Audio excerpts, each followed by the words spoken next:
요한일서 4장 9절 10절 말씀입니다. 다른 말씀을 준비하려고 했다가 이게 아닌 거예요. 이게 제일 중요한 게 이거니까. 요한일서 4장 9절 10절입니다. 찾으신 줄 알고 제가 읽습니다. 우리를 향한 하나님의 사랑이 이렇게 나타났으니 곧 하나님께서 그의 독생자를 세상에 보내신 것은 우리로 그를 통하여 살게 하려 하심이라. 여기에 사랑이 있으니 우리가 하나님을 사랑한 것이 아니요 그분이 우리를 사랑하시고 그의 아들을 우리의 죄들을 위하여 화목제물로 보내신 것이라. 잠시 기도하겠습니다. 참사랑을 아십니까? 라는 제목입니다. 참사랑을 아십니까? 그냥 사랑도 아니고 참사랑. 왜냐하면 거짓사랑도 많잖아요. 그죠? 예, 기름도 참기름 있잖아요. 그죠? 진짜 기름이라는 뜻이죠? 농담입니다. 그래서 기름이 진짜 기름이 있고 진짜 기름은 원래 들어가지 않고 조금만 덜 들어가도 덜 기름이 있잖아요. 그죠? 예, 웃으시라고 말씀드린 것입니다. 자, 가짜 사랑이 많기 때문에 참사랑 그리고 진짜 사랑은 성경에 나왔어요. 사랑은 여기 있다 그랬습니다. 다른 세상에는 없습니다. 진짜 사랑, 참사랑은 여기 있습니다. 오늘 성경에 기록된 사랑을 오늘 본문에 또 근거해서 또 살펴보면서 또 다른 말씀을 살펴보면서 사랑의 그 특징, 진짜 사랑이 어떠한 사랑인지를 살펴보고 배워보는 시간을 갖기 원합니다. 성경에는 우리 하나님의 사랑, 예수 그리스도의 사랑이 기록되어 있을 뿐만 아니라 그 사랑이 어떠한 사랑인지 그 사랑의 정의가 기록되어 있습니다. 우리는 그 기록들을 통해서 참 사랑이 무엇인지, 어떻게 하는 것이 또 그 사랑을 받은 자로서 행해야 되는지, 그 사랑을 실천할 수 있는지를 알 수 있게 됩니다. 오늘날 마지막 시대입니다. 주님께서 말씀하셨던 것처럼 마지막 때 불법이 성행함으로 많은 사람들의 사랑이 식어져서 그 사랑이 식어지고 사랑이 없어서 문제들이 많이 생기는 것입니다. 온갖 죄악이 난무하는 것이고요. 불법이 성행하는 것이죠. 사람들이 하나님을 사랑하는 것에서 떠나고 자기를 사랑하고 돈을 사랑하고 쾌락을 사랑하게 될 거라고 예언하고 있는데 오늘은 우리는 그런 시대에 살고 있고 그런 모습들을 목도하고 있습니다. 뿐만 아니라 사랑이 아닌 걸 사랑이라고 말하는 시대입니다. 음행도 사랑이라고 그러고 간음도 사랑이라고 그러고 심지어는 동성애도 사랑이라고 말하는 그런 시대에 살고 있습니다. 간통죄도 이제 폐지돼 가지고 간음에도 그것이 죄가 되지 않게 돼 있습니다. 그야말로 예언된 대로 악을 선하다 하고 선을 악하다고 하는 그런 시대에 살고 있습니다. 아주 어려운 때를 우린 살고 있습니다. 자, 그러나 그런 어려운 때가 올수록 그래 우리가 세상에서 보는 그런 안 좋은 모습들을 보면서 우리는 정말 고통하겠지만 사도 바울이 그 아테네가 우상에게 바쳐진 것을 보고 정말 그 영이 괴로웠다고 했지만 우리가 또 그런 모습을 보면서 저는 충장로에서 그 무지개 회원들, 동성애자들이 앞에서 퍼레이드를 하고 우리가 복음 전할 때 그랬을 때 너무나 괴로웠지만 한편으로는 어떤 희열 같은 게 느껴지는 것이요. 왜? 하나님께서 심판하시는 마지막 때는 항상 동성애가 있기 때문에 그렇죠. 마지막 때가 오고 있구나. 주님 오실 날이 다가오고 있구나. 한편으로는 기쁨이 있었던 것이죠. 자, 이러한 시대에 참사랑이 어떠한 것인지 우리가 다시 한번 마음에 새기고 또 그 참사랑을 실천하는 저희가 되기를 원합니다. 왜냐하면 그러한 사랑을 할 때 모든 사람이 너희가 나의 제자임을 알게 되리라고 말하고 사랑을 실천할 때 제자인 것입니다. 우리가 제자라고 우리가 성경대로 있는 사람이라고 말한다고 해서 그렇게 되는 게 아니라 다른 사람들이 인정할 수 있어야 되겠죠. 그러려면 뭐가 드러나야 됩니까? 사랑이 드러나야 되죠. 자, 참사랑이 무엇인가 그것을 말씀드리고자 합니다. 그 사랑을 나는 하고 있는 것인가? 첫 번째, 그것은요 나타난 사랑입니다. 나타나야 하는 사랑입니다. 요한일서 4장 9절 10절 다시 한번 읽습니다. 본문이죠. 우리를 향한 하나님의 사랑이 이렇게 나타났으니 곧 하나님께서 그의 독생자를 세상에 보내신 것은 우리로 그를 통하여 살게 하려 하심이라. 여기에 사랑이 있으니 우리가 하나님을 사랑한 것이 아니요 그분이 우리를 사랑하시고 그의 아들을 우리의 죄들을 위하여 화목제물로 보내신 것이라 말씀하고 있습니다. 우리를 향한 사랑이 이렇게 나타났으니 우리를 사랑하신 그 사랑이 이처럼 사랑하신 사랑이 이렇게 나타났으니 말하고 있습니다. 그래서 말씀드립니다. 참사랑은요 나타나야 하는 것이죠. 나타나야 합니다. 드러나야 하는 것이죠. 말로만 사랑하는 것은 사랑이 아니라는 것입니다. 로마서 5장 8절에서도 우리가 죄인이었을 때, 아직 죄인이었을 때 그리스도께서 우리를 위하여 죽으심으로써 하나님께서는 우리를 향한 그의 사랑을 뭐라 그랬습니까? 나타내셨느니라 말씀하고 있습니다. 하나님의 사랑은 이런 사랑입니다. 참 사랑입니다. 나타난 사랑입니다. 드러난 사랑입니다. 하나님께서 셋째 하늘에 계시면서 내가 너희를 사랑하노라 말만 하시는 분이 아니었습니다. 셋째 하늘에만 계시면서 사랑에 관해서 논하고 사랑에 관해서 정의해주고 이런 것이 사랑이다 이렇게 말씀하신 분이 아니라는 것이죠. 하나님께서는 사랑을 나타내 보이셨습니다. 십자가를 통해서 분명히 밝혀주셨습니다. 자, 이처럼 나타난 하나님의 사랑과 같이 그 사랑을 발견하게 된 우리도 사랑을 나타내야 한다고 성경은 말하고 있습니다. 하나님의 사랑이 이렇게 나타난 사랑인 것처럼 우리도 나타나야 되는데 어떤 모습으로 나타나야 되는가? 형제 사랑으로 나타나야 한다. 11절입니다. 4장 11절. 사랑하는 자들아, 하나님께서 이처럼 우리를 사랑하셨으니 우리도 서로 사랑하는 것이 마땅하도다 말하고 있습니다. 당연하다는 것이죠. 그리고 그렇게 하나님의 사랑이 그렇게 나타난 것처럼 우리도 형제 사랑으로 나타나는 것이 마땅하다는 것입니다. 그 나타나야 하는 것이죠. 요한 3장 18절도 볼까요? 요한일서 3장 18절에서 나의 어린 자녀들아, 우리가 말이나 혀로 사랑하지 말고 행동과 진리로 하자라고 말하고 있습니다. 어린 자녀들아, 어린 자녀들의 특징이 뭡니까? 말만 하고 행동을 하지 않습니다. 어머님이 뭘 시켰는데 말만 하고 행하지 않습니다. 어린 거죠. 영적으로 어린 성도들도 마찬가지입니다. 말로만 사랑한다 그러고 실제로 하는 것이 없습니다. 나타나야 합니다. 실행해야 됩니다. 행동과 진리로 해야 하는 것이죠. 그것이 하나님의 사랑을 발견하고 하나님의 사랑을 받은 성도의 마땅한 행실인 것입니다. 성경에 등장하는 사랑은 다 나타난 사랑입니다. 성도들의 그러한 사랑은 나타난 사랑입니다. 그렇게 나타내는 사랑을 할 때 그는 주님께 알려진 사람이 되죠. 고린도서 8장 3절에 만일 누구라도 하나님을 사랑하면 그는 그분께 알려진 사람이라. 주님께 알려진 사람이고 그 알려진 사람은 하나님을 사랑하는 사람이고 누가복음 7장에 그 마리아도 그렇게 알려졌죠. 주님을 향한 사랑을 나타내 보였습니다. 그녀는 향유가 든 옥합을 가지고 와서 주의 뒤로 와서 발 곁에 서서 울면서 눈물로 주의 발을 씻기기 시작하며 자기 머리카락으로 닦아내고 또 주의 발에 입을 맞추며 향유를 부었습니다. 그렇게 나타냈던 것이죠. 사랑했던 여인이죠. 많이 사랑한다고 주님께서 말씀하셨죠. 여러 사람들에게 알려지게 하셨습니다.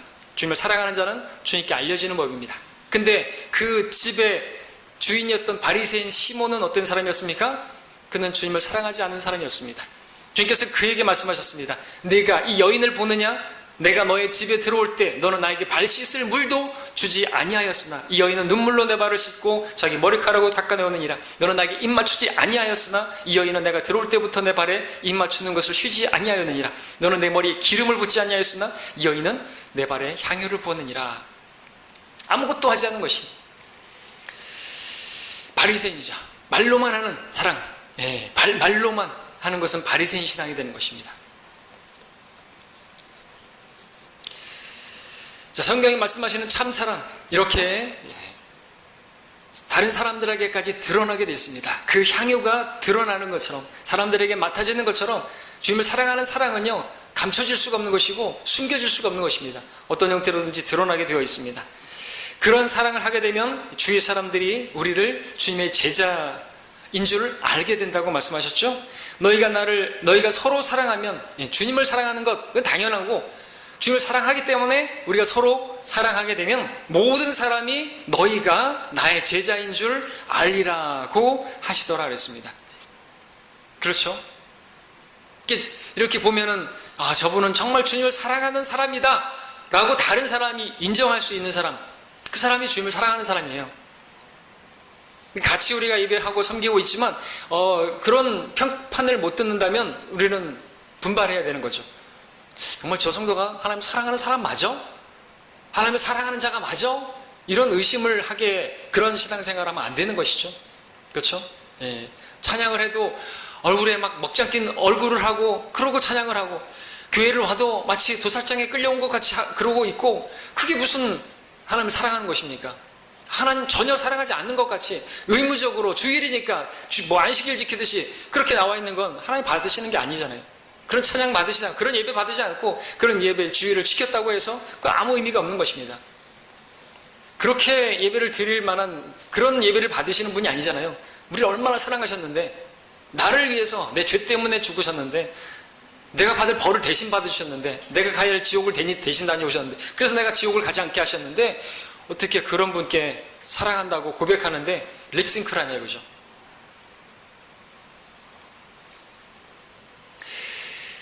자, 오늘날 세상 사람들은 온갖 사랑을 이야기하면서 참 사랑에 대해서는 전혀 모르는 이 시대에 그리스도인들이 서로 사랑하는 것만큼 그들에게 정말 설득력 있는 전도도 없을 것입니다. 그러므로 그리스도인들이 형제의 사랑을 나타내는 일은 매우 중요한 것입니다. 나타나야 하는 것이죠. 그렇게 서로 사랑하는 것이 보여질 때 다른 사람들이 인정해 줍니다. 저 사람은 그리스도인이야. 저 교회는 진짜야. 그렇죠? 교회를 나갈 때도 막 서로 이렇게 얼굴에서 빛이 나고 그렇죠? 밝게 인사하고 나가야 되는데 나갈 때부터 뭐 주차장에서 차좀 빨리 빼지 왜 이렇게 늦게 나와요? 뭐 그런 식으로 하면은 주위 사람들이 보다가 아이고 저기가 뭐야 교회야? 아유 저기 교회는 아니구나. 틀렸어 이렇게 되겠죠. 근데 좀 늦게 나오고 차를 늦게 빼더라도 그죠? 아유 천천히 나오시라고. 이거는 그냥 너무 유치한 예화가 되네 그죠? 우리 성도님들 안 그러지만 만약에 실제로 교회에서 제가 설교 많이 듣다 보면 그런 얘기를 하는 거예요. 어떻게 주차장에서 싸울 수 있느냐고. 어떻게 예배 잘 드리고 나가자마자 싸울 수 있냐고 막 그런 걸 설교를 하는데 창피한 줄도 모르고.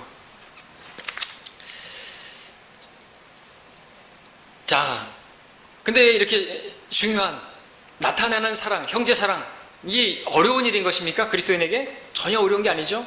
하나님을 사랑하는 성도는요, 이웃을 사랑하게 되어 있습니다. 십계명에서도 그렇게 분명하게 말씀하고 있죠. 그리고 우리는 하나님의 사랑을 받았기 때문에 또 주님의 사랑을 받았기 때문에 주님께서 말씀하셨죠. 내가 너희를 사랑한 것 같이 너희도 서로 사랑하라. 그러니까 우리는 주님과 연결되어 있습니다.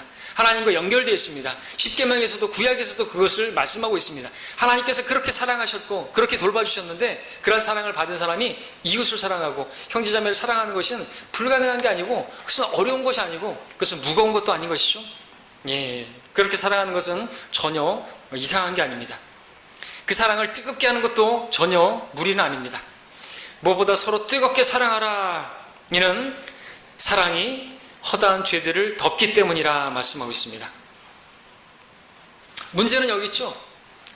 죄들을 덮어야만 하는데 그 덮는 것이 사랑인데 그러지 못해서 사랑하지 않아서 그 허물들을 갖다가 드러내는 것이에요. 사랑을 드러내는 것이 아니라 허물들을 드러내니까 교회에서 씹고 뜯고 묻고 물고 뜯고 하는 것이에요. 그렇죠? 너희는 물어뜯고 삼키다가 멸망하지 않도록 조심하라 했는데 교회 무슨 다른 교리 때문에 신천지 교리가 들어와서 교회가 망가지는 게 아니라 서로 험담하고 허물을 갖다가 막 드러내면서 교회가 망가지는 것입니다. 문제는 무엇입니까? 뜨거운 사랑이 없기 때문에 그렇죠. 사랑이 식어졌기 때문에 그렇죠. 처음엔 얼마나 사랑스러웠습니까? 그 형제자매가. 저는 서울에 처음에 형제자매들 만났을 때 와 다들 천사 같았어요. 그래서 거기 그 나이 든 자매님들도 계시고 노처녀 자매님들도 계시고 결혼 안 하신 분들 계신데 다 프로포즈 몇 번 얘기한 것 같은데 그죠? 다 프로포즈 하고 싶었었어요. 천사 같아서 너무 믿음이 좋은 분들이 성경대로 믿는 사람들이라 또 영원히 함께 했을 분인데 뭐 다른 건 다 소용없었어요. 나이가 무슨 뭐가 벽이 없었어요. 왜 사랑은 뭐 국경도 없다 그러잖아요. 그죠? 사랑스러워 보이니까 다 이뻐 보이고 그랬었어요. 근데 이제 시간이 지나면서 사실은 사랑이 식어지면서 허물들이 보이는 거죠. 사랑하니까 이제 그 허물이 안 보여요. 여러분들 신혼도 마찬가지죠. 신혼 때 콩깍지가 씌었다고 말을 하는데 허물이 안 보이는 것이에요. 허물이 안 보입니다. 근데 시간이 지나면서 사실은 사랑이 식어지면서 상대방의 허물이 보이기 시작하는 거죠. 신혼 때는 남편이 밥 먹는 모습이 정말 터프하고 남자답게 보였는데 사랑이 식어지니까 개걸스럽게 먹는 것 같고 추잡스럽게 먹는 것 같고 그렇게 보이는 거 아닙니까? 좀 쩝쩝거리고 옛날에도 짭국거렸는데 신혼 때 방귀 뀌는 소리도 우렁차고 멋져 보였는데 사랑이 식어지니까 그렇게 더럽고 상스러워 보이지 못해. 어떤 분들은 화장실 가는 모습이 신혼 때는 그렇게 늠름해 보이고 그랬는데 지금 아주 초상 맞아 보이고, 옛날에는 발가락 냄새도 그렇게 향기롭다 그랬는데 아주 더러워 죽겠다 그러고, 제가 라디오에서 들었던 얘기입니다. 문제는 뭡니까? 사랑이 식어졌기 때문에, 그 뜨거웠던 사랑이 식어지니까 허물들이 보이는 거예요. 문제는 거기 있어요. 하나님을 사랑하는 게 없으니까 형제들의 허물이 보이는 것입니다. 자, 그리고 또 성도들이 서로 사랑하는 것은요, 그건 뜨겁게 사랑하는 것도 문제가 안 되고요, 또 그것은 무거운 일도 아닙니다. 요한일서 5장 3절 볼까요? 5장 3절에 보시면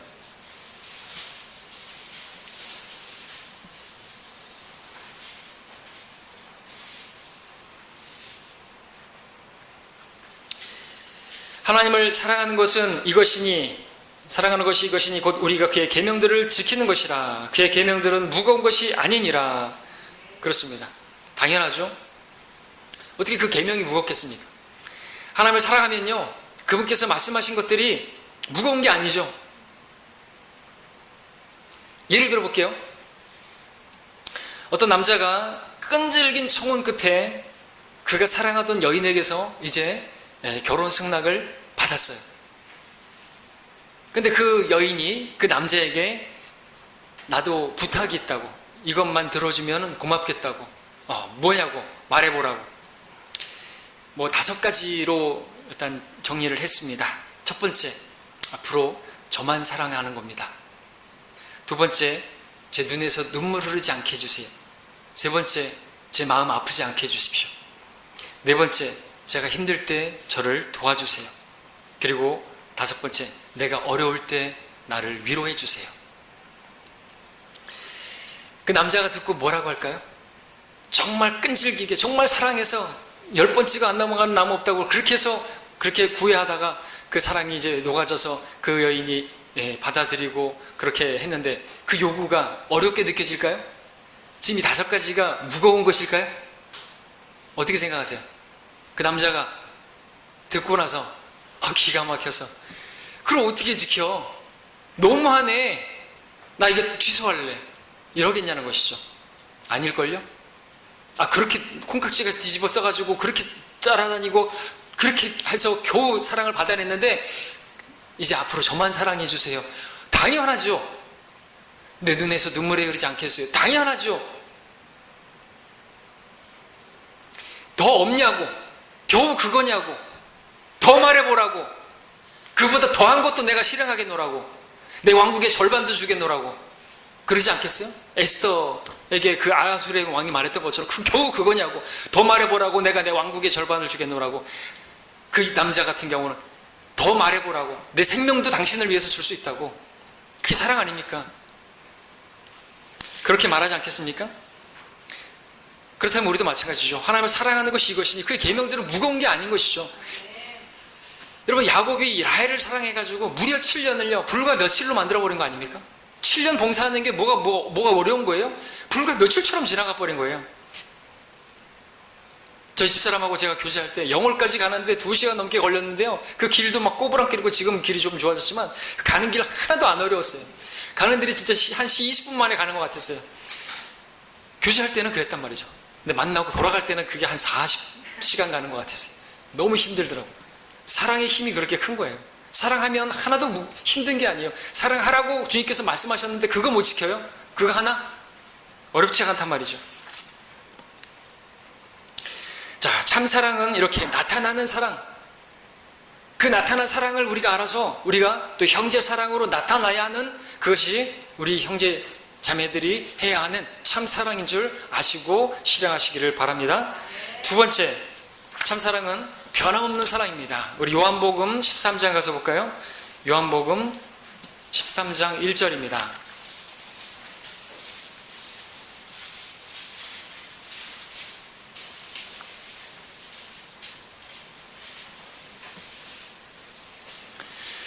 (13장 1절) 6월절 전에 예수께서 이 세상에서 떠나 아버지께로 가야 할 자기 때가 된 것을 아시고 세상에 있는 자기 사람들을 사랑하시되 그들을 끝까지 사랑하시니라. 주님께서 어떻게 사랑하셨습니까? 자기 사람들을 끝까지 변함없이 사랑하셨습니다. 놀라운 말씀이 아닐 수 없습니다. 왜냐하면 요한복음 13장 그 뒤로 문맥이 어떤 겁니까? 그들의 발을 씻겨주고 그들의 허물을 씻겨주고, 그들이 누굽니까? 거기는 배반할 자도 있고 팔아먹을 자도 있고 주님을 저주할 자들도 있고 다 뿌리치고 도망갈 자들도 있고, 주님께서는 그들을 다 알고 계셨어요. 그들이 그럴 것도 알고 계셨어요. 주님은 전지하신 분이기 때문에. 그럼에도 불구하고 그들을 사랑하시는데 끝까지 사랑하시고 변함없이, 그들의 어떠함에도 불구하고 변함없이 주님께서는 사랑하셨다는 것이 놀라울 따름입니다. 어떻게 그럴 수 있을까요? 여러분 같으면 그럴 수 있습니까? 다 버리고 도망갈 걸 알면서도 그들을 사랑하시기를 포기하지 않을 수가 있냐는 것이죠. 저는 못할 것 같아요. 여러분 중에서 이제 이 교회를 떠날 사람이 계실 수도 있을 텐데, 그러면 안 되겠지만 떠나시고 나시면요, 또 떠날 걸 알면서도 제가 이 예배를 드리고 있는데 제가 사랑할 수 있을까? 변함없이 그렇게 대할 수 있을까? 저는 못할 것 같아요. 근데 주님은 그렇게 하셨다는 것이죠. 우리 주님의 사랑입니다. 죄인들의 사랑은 어떻습니까? 환경에 따라서, 여건에 따라서, 이해 득실에 따라서 수도 없이 바뀌는 게 사랑이지만, 주님의 사랑은 그런 사랑과 차원이 다른 사랑입니다. 주님의 사랑은 변함없는 사랑입니다. 사랑은 다시 말씀드리지만 변하지 말아야 되죠.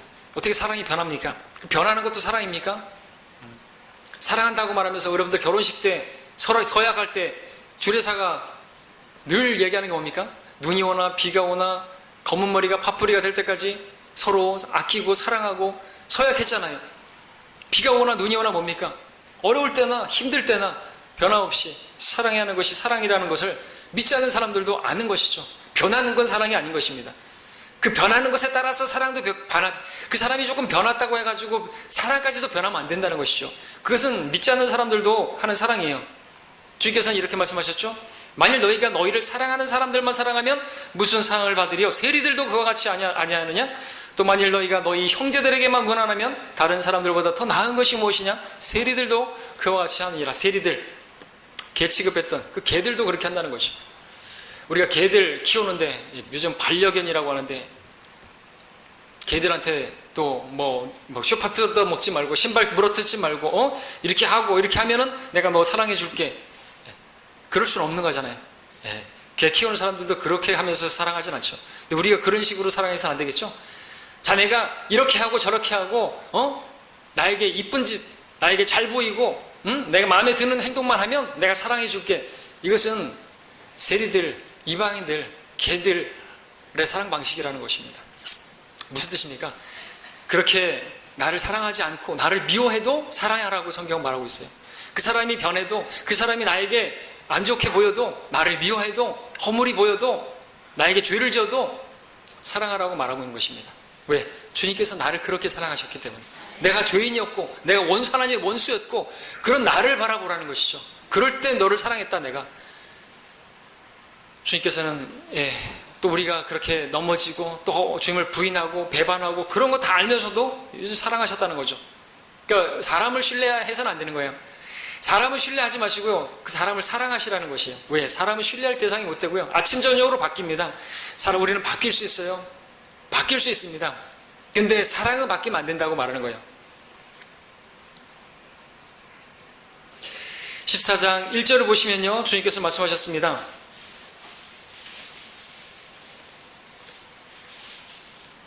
너희가 하나님을 믿으니 또 나를 믿으라 말씀하십니다. 13장에서는 그 말씀, 주님께서 변함없이 신실하게 우리를 사랑하시는 그러한 말씀을 하셨다면, 이 말씀을 통해서 우리는 그분의 말씀을 신뢰하고 그분의 사랑을 신뢰할 수가 있습니다. 자, 그분께서 우리를 사랑하실 때 끝까지 사랑한다는 것이 얼마나 우리에게 위로가 되고 또 큰 기쁨이 되는 것입니까? 그렇다면 우리도 변함없는 사랑으로 주님을 사랑하고 변함없는 사랑으로 형제자매들을 사랑해야 할 줄로 믿습니다. 그래야 하는 이유는 그렇게 변함없이 사랑하는 그 사랑이 참 사랑이고 우리가 주님으로부터 배운 사랑이기 때문에 그렇습니다. 세 번째 참 사랑은 우리 디모데전서 1장 가서 보겠습니다. 5절입니다. 디모데전서 1장 5절에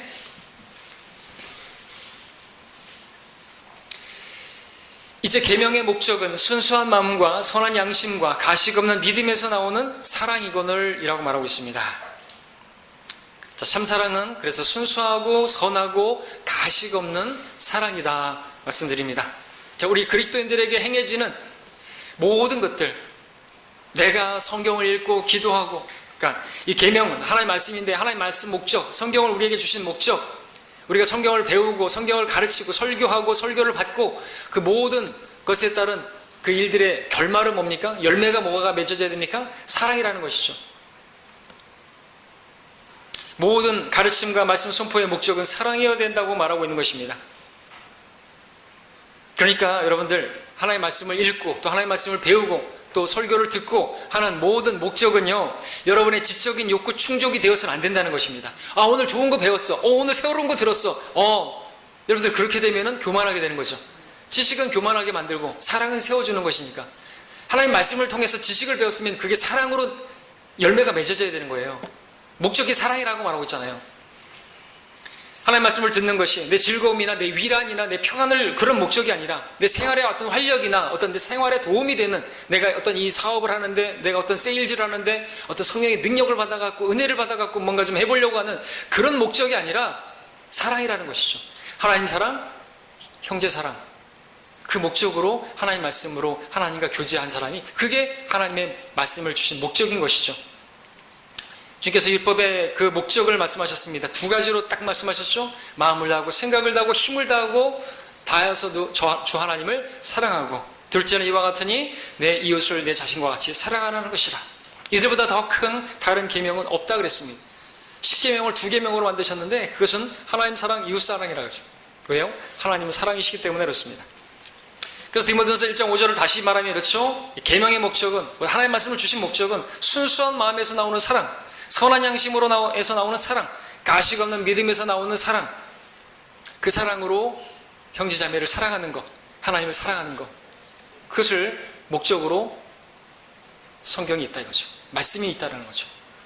이 시간 말씀을 듣는 것도 그런 목적으로 들어야 하는 것이지 내 지적 만족이나 그런 게 아니라는 것이죠.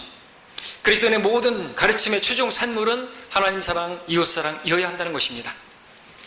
올바른 것을 믿는 것은 잘하는 것입니다. 그러나 올바른 가르침이 주님과 그분의 백성을 위한 순수한 사랑을 낳지 못한다고 한다면 그 가르침은 하나님의 목적에서 벗어난 것이라고 할 수가 있겠습니다. 분명 올바른 가르침은 4절, 여러분들 그 4절에서 나오는 어떤 의문이라든지 또 6절에서 나오는 헛된 논쟁, 어떤 언쟁, 그런 것이 아니라 사랑을 낳게 될 것입니다. 당시 목적을 잃어버린 성경 교사들이 믿음에 대해서 사소한 것이나 중요한 것들은 제껴놓고 성경에서 벗어난 것들, 이를테면 1장 4절에서 말하고 있는 꾸며낸 이야기와 끝없는 족보 이야기라든지 그런 것들에 매달리고 6장 4절에서 말하고 있는 것처럼 논쟁을 불러일으키는 질문과 언쟁만을 열매를 만드는, 이게 목적이 아니라는 거죠. 하나님 말씀 주신 목적은. 자, 오늘 우리도 동일한 실수를 범할 수 있습니다. 성경에서 분명하게 명시하고 있지 않은 것들을 우리가 붙들고 있음으로 인해서 그러면은 사람들에게 관심을 끌 수 있고, 또 내가 그런 것들을 이야기하게 되면 사람들의 흥미를 끌 수 있을지 모르겠습니다. 새로 오신 분에게 막 우리가 휴거될 때 피 썩고 올라간다, 여러분들 그 분명한 건 아닙니다. 사실은, 그죠? 혈과 육은 하나님의 나라를 상속받지 못한다고 했지만, 전에도 말씀드린 것처럼 휴거는 비밀 휴거인데 피를 쏟고 올라간다고 한다면 사람들이 다 알 수 있잖아요, 그렇죠? 그러니까 분명하게 명시하고 있지는 않잖아요. 피를 쏟고 올라가는, 하나님께서 그 피를 어떻게 증발시켜 버릴 수도 있잖아요, 그렇죠? 만약에 그 흥건히 하다고 하면은 휴거 알 수 있잖아요. 근데 사람들은 우리가 휴거돼도 몰라야 되는 거죠.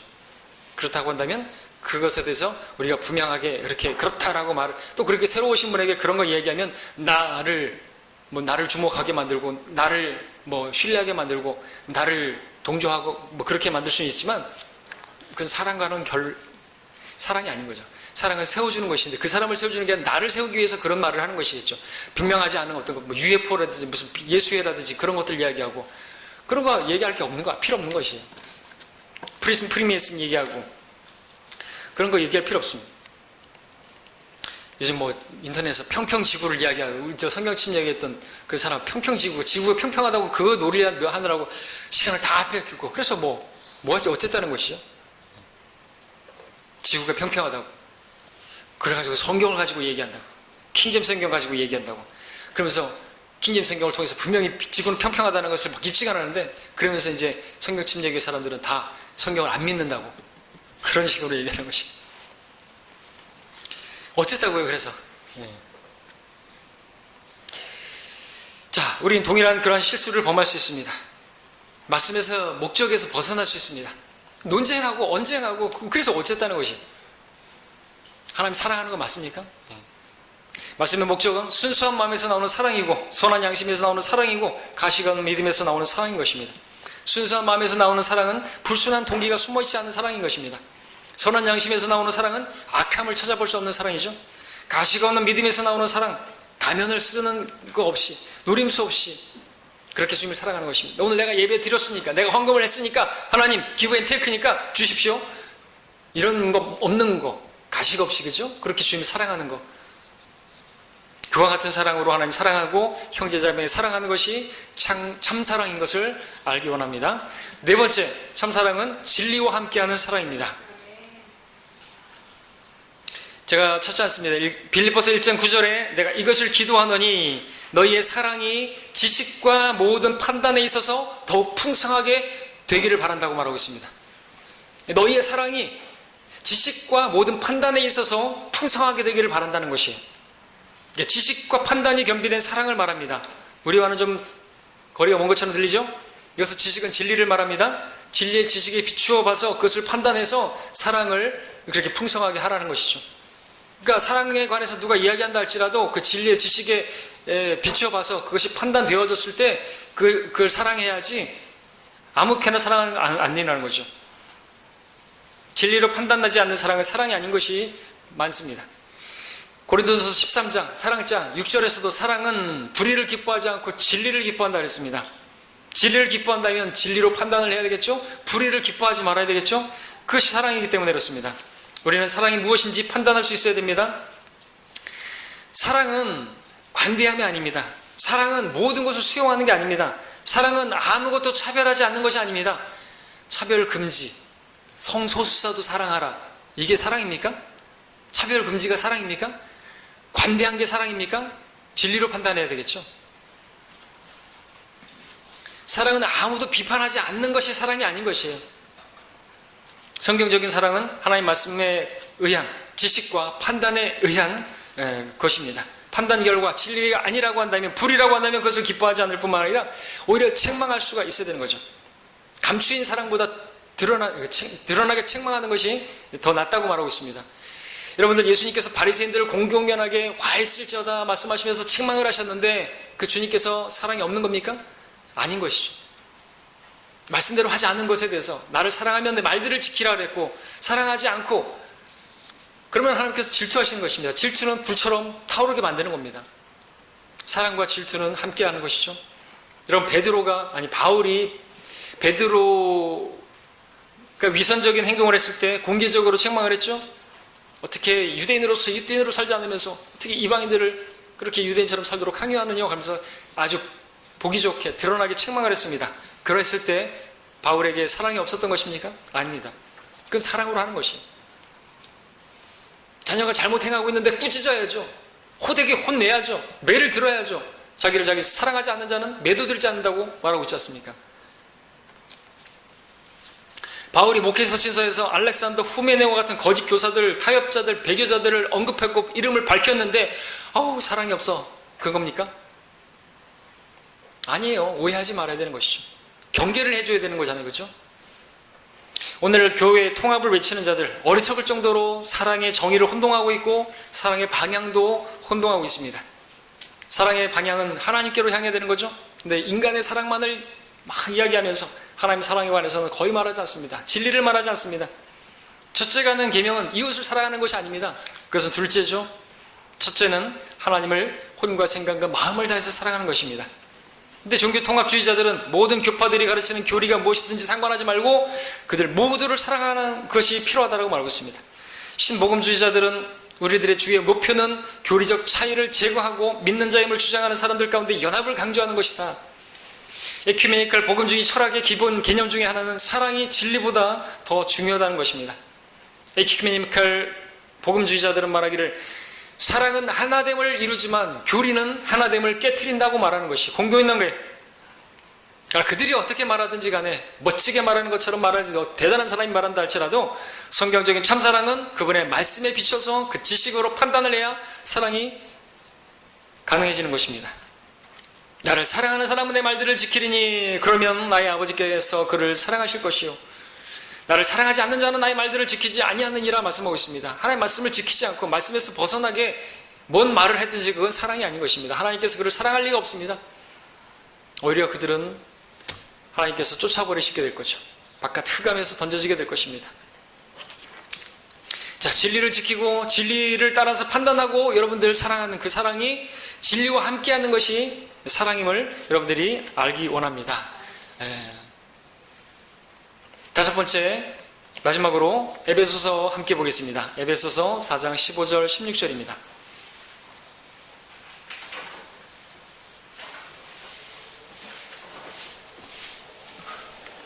자, 참사랑은요 생명에 관심이 있는 것입니다. 참사랑은 생명에 관심이 있다.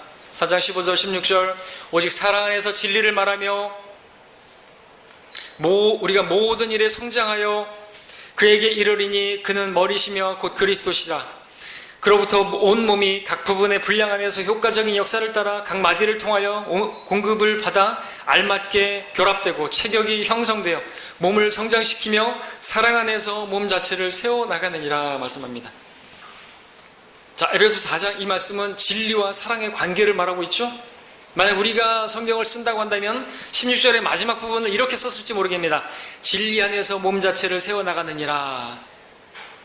진리가 이 교회를 세운다 이렇게 생각할지 모르겠습니다만 성경은 그렇게 되어 있지 않습니다. 진리는요 이 그리스도의 몸을 세우는데 자양분이 될 수 있어요.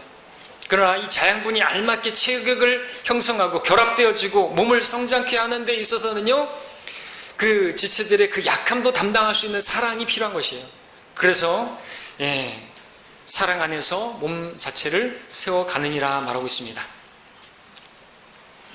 사랑은 다른 사람들의 생명에 관심을 갖는 것이, 다른 사람들의 성장에 관심 있는 것이, 주님께서 그러하셨죠.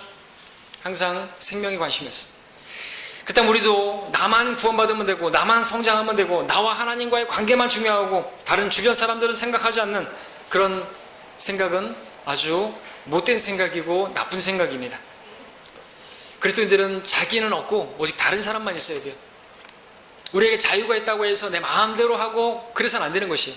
나에게 믿음이 있다고 해서 내 믿음대로 내 마음껏 막 해면 안 되는 것이에요.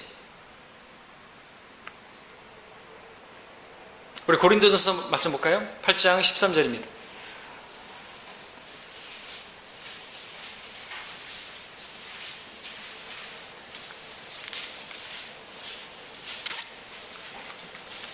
고린도전서 8장 13절에 보시면 따라서 음식이 내 형제를 실족시킨다면 나는 고기를 이 세상에 존재하는 한 먹지 아니하리니 이는 내가 내 형제를 실족시키지 아니하려는 것이니라 했습니다. 그 우상에게 바쳐진 고기, 거기에는 이제 시장에서 가져온 것이 그런데 그것을 먹는데 사실 담대할 수 있어요. 나 지식이 있으니까. 그러니까 아무것도 아니에요. 우상이 아무것도 아니기 때문에 우상에게 바쳐진 고기도 아무것도 아니고 나 마음대로 먹을 수 있다는 것이죠. 그러나 그것을 보는 연약한 지체가, 그런 지식이 없는 지체가 실족할 수 있다고 한다면 나는 세상에 고기가 존재하는 한 뭡니까? 고기를 이 세상에 존재하는 한, 이 세상에 존재하는 한 먹지 않겠다. 너무 심한 결단 아닐까요? 형제들이 안 보는 것에서 먹을 수 있는 거 아닙니까? 왜 그렇게까지 해야 되는? 너무 극단적인 거 아닙니까? 여러분들이 바울의 각오를 볼 수가 있죠. 어떤 형태든지 간에 자기는 자기의 유익을 구하지 않고 혼자서 몰래 먹을 수도 있는데 세상이 존재하는 한, 또 고기가 존재하는 한 안 먹겠다는 것이에요. 고기가 존재하는 한은 아니고요. 아무튼 세상에 존재하는 한 자기가 전혀 안 먹겠다는 것이에요. 왜 그렇게까지 말하는 거예요? 다른 사람의 생명에, 영적 생명에 늘 관심했던 것이죠. 주님께서도 실족시키는 일에 관해서 차라리 실족시킨다면 연자맷돌을 목에 걸고 바다에 깊이 빠져 죽는 것이 더 낫다고 말씀하실 정도로 그렇게 말씀하셨다면 우리가 다른 사람의 생명에 대해서 관심해야 된다는 거죠. 다른 사람들이 실족하거나 넘어지지 않도록 우리가 주의하고 그런 것들을 판단해야 돼. 내가 다른 사람에게 실족거리가 되는 그런 것들을 남겨두지 않았는가? 그걸 봐야 되는 거죠. 여러분들이 예배를 드릴 때도 마찬가지입니다. 여러분들의 예배 드리는 모습을 다른 지체들이 볼 때 그 세워주는 것이 아니라 오히려 무너뜨리고 믿음을 약화시키는 것이라고 한다면 버려야 되는 것이죠. 맞습니까? 예. 그런 것들을 뭐 일일이 다 얘기할 수는 없지만 여러분들이 예배 드릴 때도 일찍 나와가지고 딱 먼저 와서 기도하고 그런 모습을 보여야죠. 막 찬양 다 부르고 있는데 막 들어오고 그러면 그게 덕이 안 돼요. 그죠? 세워주는 게 아닙니다. 저렇게 또 되는가 보다. 이제 막 그 새로 오신 분 계시는데 데리고 오면 뭐 할 거예요? 내가 예배를 안 드리는데. 그럼 그분도 이제 하나님은 그렇게 대접해도 되는구나. 그렇게 생각할 거 아니겠어요? 그 사람의 믿음을 세워주는 게 아니거든요. 성장의 문제가 그럼 똑같이 그렇게 그 사람도 그 수준으로 그렇게 예배 드리게 되는 것이에요. 더 말할 수 있겠죠? 그래서 우리 다른 사람들이 나의 모습을 보고 좋지 않은 영향을 받지 않을까 그것을 늘 관심해야 되는 거예요. 바울을 보세요. 고기가 세상에 존재하는 한 맘먹겠다고 말하는 그 정도까지 말했다는 거죠. 그만큼 생명을 중요하게 생각하고 있는 것이죠. 이게 사랑입니다. 다른 사람을 생각하는 것이 사랑이죠. 나의 유익을 구하지 않고 다른 사람의 유익을 구하는 것. 고린도서 13장에서 말하고 있지 않습니까? 복음을 전하는 데도 그렇습니다. 복음을 전하는 일에 있어서도 우리가 사랑으로 행해야 되죠. 여러분들 고린도전서 우리 함께 볼까요? 고린도전서 10장을 보시면요 23절. 자, 사도 바울은 이렇게 말합니다. 모든 것이 내게 합법적이나 모든 것이 유익한 것이 아니요 모든 것이 내게 합법적이나 다 세워주는 것이 아니니라. 무슨 뜻입니까? 내가 이렇게 할 수도 있고 저렇게 할 수도 있고 내 지식으로 할 수 있는데 다 그것이 마땅 좋은 게 아니라는 거죠. 다 뭘 위해 살아는 거예요? 세워주는 것이 아니라면 나의 그 권리나 자유도 내려놓을 수 있어야 된다는 것입니다. 또 14장 40절도 보시죠. 14장 40절. 우리가 이제 자유가 있는데 그 자유가 이러한 말씀에 근거해서 좀 규제를 받아야 되는 것이죠. 바로 잡혀야 되는 것입니다. 14장 40절에 모든 일을 품위 있게 하고 또 질서 있게 하라 말씀하고 있습니다. 그렇죠? 우리가 이제 복음을 증거할 때도 마찬가지입니다.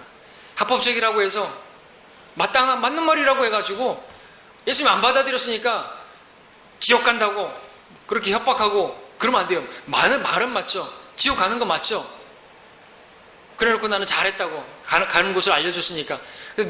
근데 맞는 말인데 우리가 그걸 여러분 16장 14절도 보십시오. 16장 14절에 모든 일을 사랑으로 행하라 말씀하고 있지 않습니까? 그 사람이 안 받아들인다고 해가지고 막 지나치게 당신은 마귀 자식이야 막 이런 식으로 얘기하면은 그 사람이 다른 사람이 복음을 증거할 때 마음이 닫혀지잖아요. 그렇죠? 그러니까 다른 사람이 예수님께서도 그 우물가 여인 뿌리는 자가 있고 거두는 자가 함께 있다 그러죠. 누군가가 뿌렸기 때문에 주님께서도 거두게 되신 거예요. 그 사마리아 여인을. 내가 뿌리면서 다 거두려고 하면 안 된다는 거죠. 우리가 전도지만 줘도 돼요. 그리고 뭐 관심 보이면은 얘기를 해줘. 그리고 받아들이면 누군가 뿌렸기 때문에 내가 거둔 거예요. 안 받아들였다고 그래가지고 막 저주해버리고 그러면 이 사람이 나중에 안 받아들이죠. 나중에 예수의 예자도 듣기 싫어하겠죠. 기독교의 기자도 들어가기 싫어하겠죠. 그 개독교라 그러죠. 그러니까 우리가 품위 있게 질서 있게 해야 된다는데 내 믿음으로다가 막 하면 안 되는 거예요. 우리 예수천당 불신지옥거든요. 막 그렇게 빨갛게 글씨 써가지고 이따만하게 쓰고 666 짐승의 표를 받으면 지옥 간다 뭐 이렇게 해가지고 피켓 들고 빨간 조끼 입고 아니 그리스도의 대사잖아요. 그러면 좀 품위 있고 질서 있게 해야 되잖아요. 누가 봐도 이거는 광신자다. 누가 봐도 이 사람은 미친 사람이다. 개독교인이다. 이런 인상을 비치도록 그렇게 하면요. 자기는 잘한지 모르겠지만 그 지식으로 다른 사람을 망칠 수 있다는 거죠. 너무 과격하게 막 그렇게 하면 안 되는 거죠. 내 믿음으로 막 그렇게 어떤 걸 하면 안 되는 것이에요. 예수천당 부신지옥 같이 그렇게 막 보이면 안 되는 거죠. 뭘 하든지 간에 생각을 좀 해보고 그렇게 해야 되는 거예요. 품위 있게 해야죠. 그래서 우리가 이제 복음 증거할 때 양복을 입고 그렇게 하시잖아요. 우리 또 자매님들도 딱 깔끔하게 옷 입고 그렇게 하셔야죠. 그죠? 뭐 홈드레스 입고 같이 막 뭐 김치국물 묻은 추리닝에다가 막 목 늘어난 티 입고 그렇게 나와가지고 복음 전하면 안 되겠죠? 그러신 뭐 없지만 그러면 안 되는 거잖아요. 대사니까. 그럴 자유는 있죠. 내가 그렇게 할 수 있어요. 그러나 그것이 세워주는 것이 아니고 그들의 생명에 문제를 끼친다면 피해야 되는 거죠. 그게 사랑으로 행하는 것입니다. 자, 우리가 받은 은사도 마찬가지로 사도 바울은 모든 은사, 방언하는 것도 마찬가지. 외국어지만 그 외국어도 1만 마디 하는 것보다 차라리 알아듣는 말로 5마디 하는 것이 더 교회를 세우는 것이라면 하지 마라 이거죠. 모든 것이. 그러니까 우리가 받은 은사들, 내가 받은 은사들을 자랑할 거 아니고 그것을 다 교회를 세우기 위해서 하라 그랬습니다. 다른 사람들의 생명에 관심을 가지라고 말하는 것입니다. 그러니까 우리가 자칫 내가 어떤 가지고 은사를 가지고요, 나를 드러내려고 하면요, 그거는 사랑으로 행하는 게 아닌 거예요. 그렇죠? 우리가 특성을 하지만 그 특성을 통해서 다른 성도들이 막 은혜를 받고 다른 성도들이 세움을 입어야지 내가 세움을 입으려면 안 되는 거죠. 내가 높아지려고 하면 안 되고 저분들을 어떻게든지 은혜를 끼쳐가지고 이 찬양으로, 그죠? 세움을 입고 성장하고 하나님의 사랑을 또 나 주와 동행하겠다 이렇게 할 때 나도 주와 동행해야 되겠다, 뭐 그런 것이 일어나와야 되는 거죠. 그런 열매를 위해서 해야지, 우리 이렇게 나는 이렇게 잘한다, 또 그 가운데서 내가 혼자 돋보여 드리려고 하고 막 그러면 안 된다고 말씀드렸죠. 예전에 저기처럼 전자 기타가 곧 나와가지고 혼자서 막 치는데 그것처럼 꼴 보기 싫은 거 없었어요. 자, 교회의 생명을 위해서 쓰여지는 것, 그것이 바로 내가 되어야 되는 것이죠. 나는 감춰지고 오직 주님만 드러날 수 있도록, 그것이 사랑으로 하는 거예요. 그것이 참 사랑인 것입니다. 말씀의 결론을 맺겠습니다. 자, 참사랑에 대해서 봤습니다. 우리 주님의 사랑을 우리가 본문을 통해서 봤고, 그런 사랑은 나타나는 사랑이었다고 했습니다. 자, 우리는 그런 사랑을 나타내고 있습니까? 형제 자매에게 그걸 드러내고 있습니까? 참사랑은 변함없는 것이라고 했는데 우리는 그 사랑에 변함없이 그 사람을 대하고 있습니까? 좀 못마땅하게 한다고 해서 좀 바뀌어지고 미워하고 있지는 않습니까? 참사랑은 순수하고 선하고 가식 없는 것이라고 했는데 우리의 사랑과 얼마나 가까운 것입니까? 참사랑은 진리와 함께하는 것이고 진리로 판단되어야 한다고 했는데 우리는 얼마나 그 진리와 함께하고 있는 것인가요? 참사랑은 생명에 관심 갖는 것이라고 했는데 우리의 관심은 과연 그 생명에, 그의 생명에, 그의 성장에 관심이 있고 있는 것인가요? 그렇다면 참사랑을 할 수가 있을 것입니다. 오늘 말씀을 통해서 나타난 참사랑에 우리가 좀 더 다가서고 참사랑으로 우리 사랑을 실천하는 우리 모두 되기를 바랍니다. 기도하겠습니다.